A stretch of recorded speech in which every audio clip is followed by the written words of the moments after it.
Hello and welcome everyone. इस video में हम पढ़ने वाले हैं चैप्टर 1 ज्योग्राफी का। एनसीईआरटी बुक है ये। The earth in the solar system. जो अर्थ है वो सोलर सिस्टम में क्या है और सोलर सिस्टम में कहाँ पे है, इसका लोकेशन क्या है, सोलर सिस्टम क्या होता है, अर्थ क्या होता है, सब कुछ इस वाले वीडियो में हम पूरा समझेंगे। ये जो चैप्टर है वो अराउंड 9 पेजेस का है।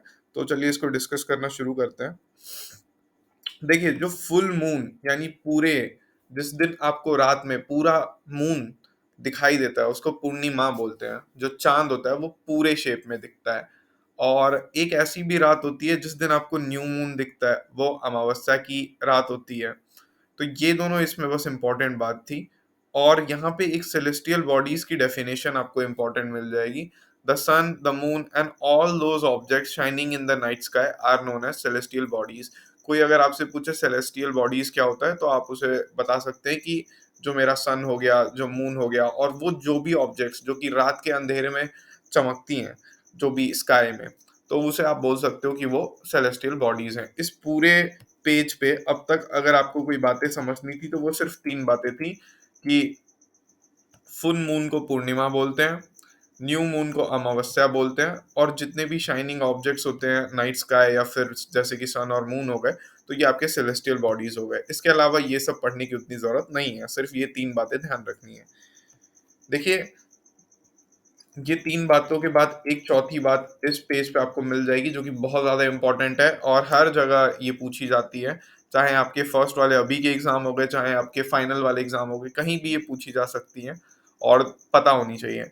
सम celestial bodies are very big and hot.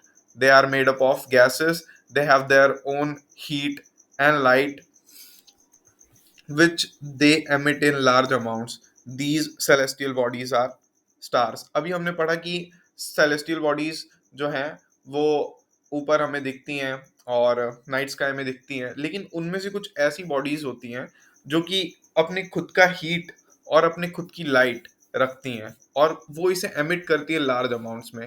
जी हाँ, जो स्टार्स होते हैं उनको आप जो ट्विंकल करते हुए देखते हो, एक्चुअली में वो क्या है?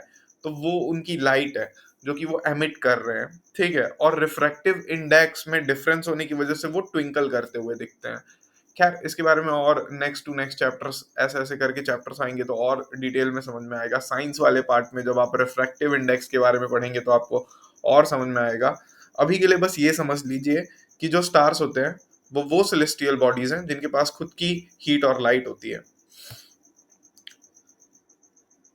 यहाँ पे अब एक बात करी जा रही है कॉन्स्टिलेशंस की।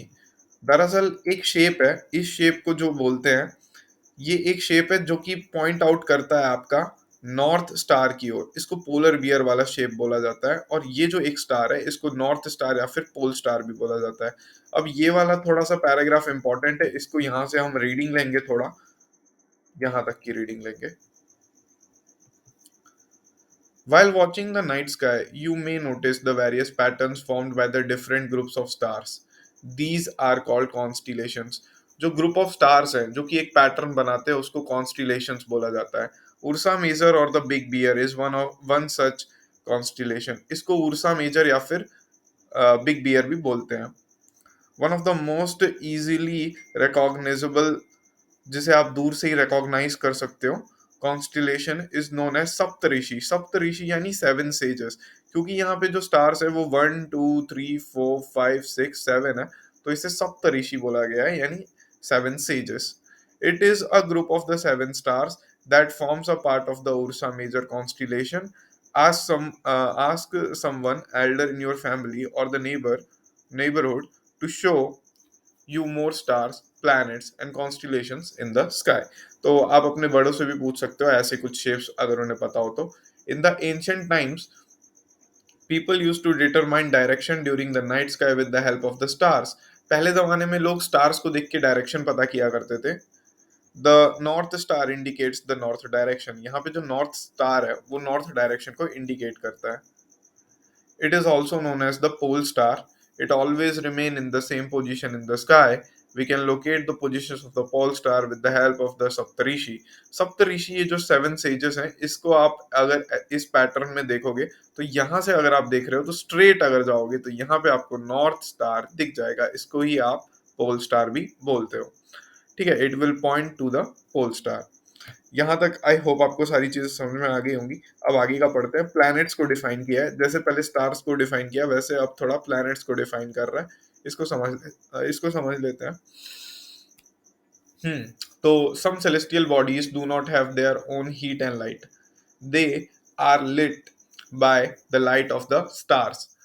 कुछ ऐसे भी बॉडीज होते हैं जिनके पास खुद की हीट और लाइट नहीं होती, और वो सन, जैसे कि हमारा सन हो गया, वहां से, सन है क्या एक्चुअली में, एक स्टार है, तो वहां से अपनी हीट और लाइट को ले रहे हैं। Such bodies are called planets. The word planets come from the Greek word plantia, which means wanderers. The earth on which we live is a planet. जिस हम धरती पे रह रहे हैं ये भी एक planet है। It gets all its energy, heat and light, ये जो भी चीजें ले रहा है वो एक्चुअली में कहाँ से ले रहा है, सन से ले रहा है, which is our nearest star. If we look at the earth from a great distance, say moon, it will appear to be shining just as the moon. जैसे कि मून हमारे लिए शाइनिंग है, वैसे अगर हम मून से देखें अर्थ को तो अर्थ भी शाइनिंग होगा। The moon that we see in the sky is a satellite. जो मून को हम देख रहे हैं वो एक्चुअली में एक सैटेलाइट है। It is a companion of our earth and moves around it. ये एक कंपेनियन टाइप है, यानी साथी है अर्थ का, और उसके अराउंड मूव करता है। Like our Earth, there are 7 other planets that get heat and light from the sun. और हम सिर्फ अकेले ऐसे नहीं हैं जो कि सन पे डिपेंडेंट हैं हीट और लाइट के लिए। तो एक्चुअली में हमारे साथ साथ 7 और ऐसे प्लैनेट्स हैं जो कि सेम काम करते हैं। Some of them have their moons too. और इनके पास खुद के भी मून्स हैं। जो प्लैनेट्स हैं उनके पास खुद के कुछ कंपेनियंस होते हैं जिनको उनका खुद का मून यहाँ पे बोला गया है। एक्चुअली में उनका मून का अलग अलग नाम होता है, उसको अभी हम आगे डिस्कस करेंगे। तो चलिए अब बात करते हैं सोलर सिस्टम की। The sun, the 8 planets. देखिए जो सन है और जो 8 प्लैनेट्स है वो सब जितने भी सैटेलाइट्स हैं, यानी इनके अराउंड जो भी ऑब्जेक्ट्स मूव कर रहे हैं, and some of the other celestial bodies known as asteroids and meteoroids. Asteroids और मीटेरॉइड्स जो हो गए वो सब इसके अंदर ही आते हैं, सोलर सिस्टम के अंदर आते हैं। ये सब मिलके सोलर सिस्टम फॉर्म करते हैं, और जो सन है वो हेड होता है इस सोलर सिस्टम वाली फैमिली का। ये जो पेज है यहाँ पे आप सोलर सिस्टम को देख सकते हो, ये सन है, ये इसके इसके सबसे पास मर्क्यूरी है, फिर वीनस है, फिर अर्थ, हमारा प्यारा अर्थ है यहाँ पे, फिर मार्स, और यहाँ पे एक एस्ट्रोरॉइड बेल्ट जाती है। ये घूमते हुए पत्थर होते हैं और ये यहाँ पे एक फॉर्म किए रहते हैं, एक बेल्ट जिसे एस्ट्रॉइड बेल्ट बोला जाता है। उसके बाद यहाँ पे आपके गैसियस प्लैनेट्स हैं। अब तक ये जो 4 प्लैनेट्स आपने देखे, इन ये सॉलिड्स थे, इन्हें सॉलिड प्लैनेट्स बोला जाता है। ये जो आगे वाले प्लैनेट्स आप देख रहे हो ये गैसियस प्लैनेट्स हैं, मतलब ये मेड अप ऑफ गैसेस हैं। ठीक है, तो जुपिटर हो गया, सैटर्न हो गया, यूरेनस हो गया और नेपच्यून हो गया। इनके बारे में कुछ कुछ फैक्ट वाली बातें हैं, ये एग्जाम में तो नहीं पूछती, जनरल नॉलेज के लिए इंपॉर्टेंट है, तो इसकी आप एक बार रीडिंग ले लोगे। द सन, सन के बारे में डिस्कस करते हैं कि सन क्या बता रहे हैं। The sun is in the center of the solar system. It is huge and is made up of extremely hot gases. जो सन है वो सेंटर पोजीशन होल्ड करता है सोलर सिस्टम की। ये बहुत ही बड़ा है और बहुत ही गर्म गैसेस से बना हुआ है। It provides the pulling force that binds the solar system. ये एक्चुअली में एक पुलिंग फोर्स प्रोवाइड करता है जिसकी वजह से जो सोलर सिस्टम है वो बंधा हुआ है। The sun is the ultimate source of heat and light for the solar system. जो मेन हमारा हीट और लाइट आ रहा है सोलर सिस्टम में वो एक्चुअली सन की वजह से ही आ रहा है। But that tremendous heat is not felt so much by us because despite being our nearest star it is far away from अस।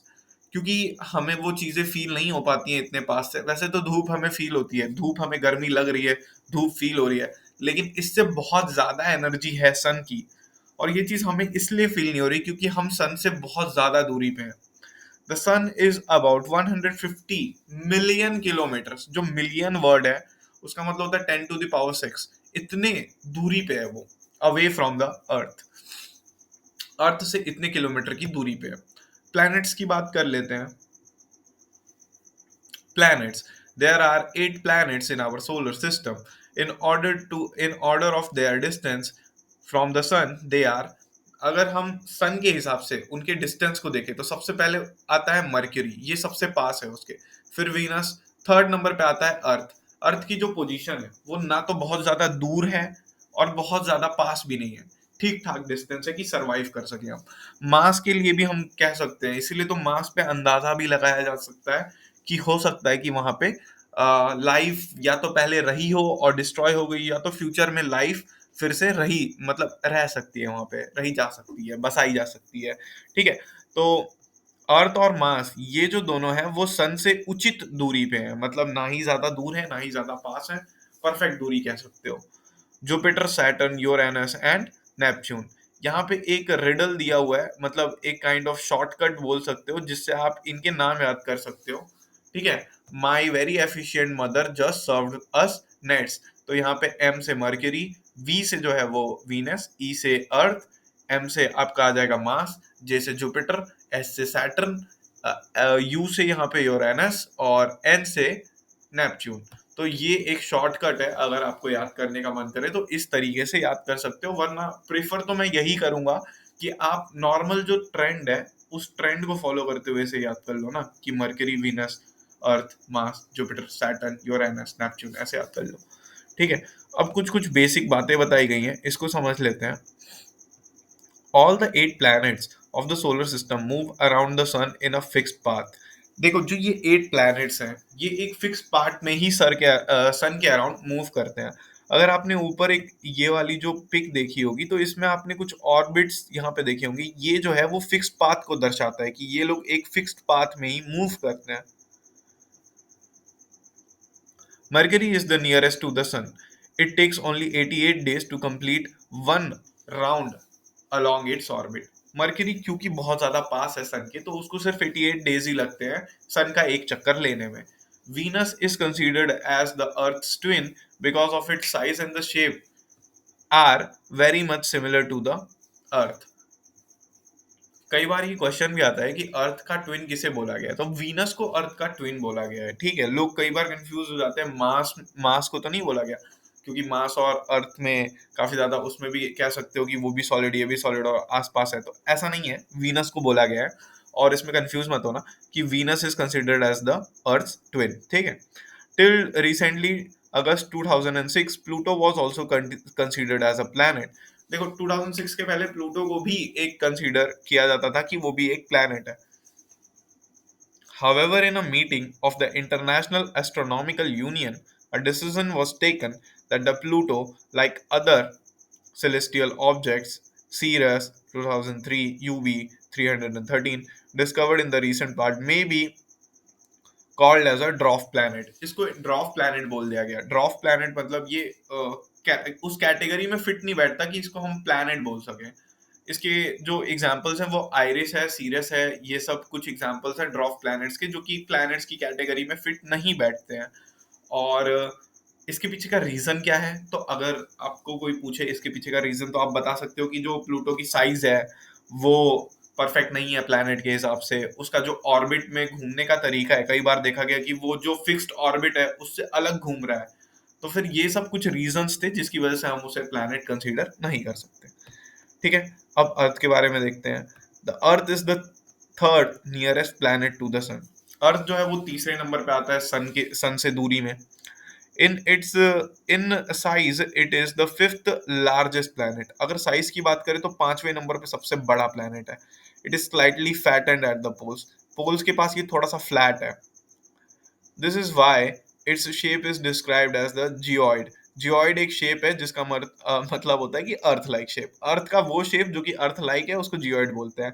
थोड़ा सा कॉन्ट्राडिक्टरी लग सकता है ये स्टेटमेंट, बट यही है। That is why the shape is known as geoid. Geoid means the shape of the earth. ठीक है, तो यहीं तक रखते हैं, आगे की हम नेक्स्ट वीडियो में लेंगे। आई होप आपको अब तक तो सब कुछ समझ आ गया होगा। आगे का हम नेक्स्ट वीडियो में कंटिन्यू करते हैं। आई होप आपको मज़ा आ रहा होगा पढ़ने में, और ऐसे ही पढ़ते रहिए। नेक्स्ट वीडियो में हम आगे की पार्ट्स कवर कर लेंगे। So thanks for watching.